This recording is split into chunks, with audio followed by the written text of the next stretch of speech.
আওয়ামী লীগ নির্বাচনে অংশগ্রহণ নিতে পারবে কিনা জানালেন প্রধান উপদেষ্টা।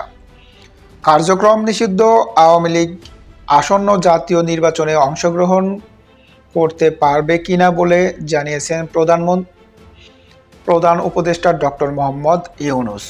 তিনি বলেছেন, আওয়ামী লীগ সন্ত্রাস বিরোধী আইনের আওতায় তাদের কার্যক্রম স্থগিত থাকায় নির্বাচনে অংশ নিতে পারবে না। নির্বাচন কমিশন দলটিকে নিবন্ধন রাজনৈতিক দলগুলোর তালিকা থেকেও বাদ দিয়েছে।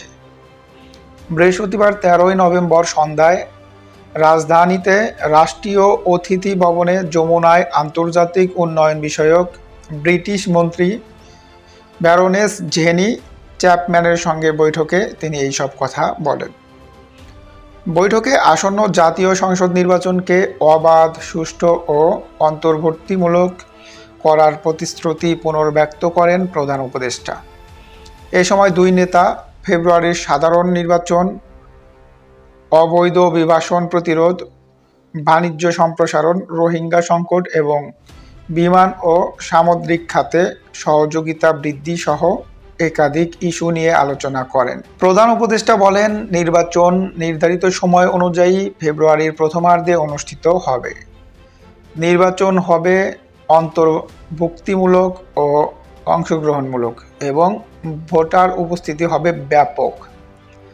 বড় ধরনের ভোটার উপস্থিতি থাকবে। লাখো তরুণ প্রথমবারের মতো ভোট অধিকার প্রয়োগ করবে। গত 16 বছর স্বৈর শাসনের 3টি সাজানো নির্বাচন তাদের ভোট দেওয়ার সুযোগ ছিল না।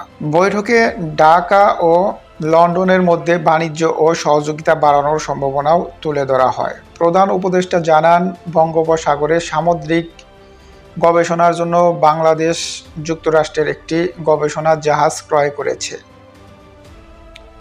মন্ত্রী চ্যাপম্যান দুই দেশের মধ্যে বিমান চলাচল খাতে আরও দৃঢ় সম্পর্ক গড়ার আহ্বান জানিয়ে বলেন, এয়ারবাস ইন্টারন্যাশনালের প্রধান শীঘ্রই বাংলাদেশ সফর করবেন।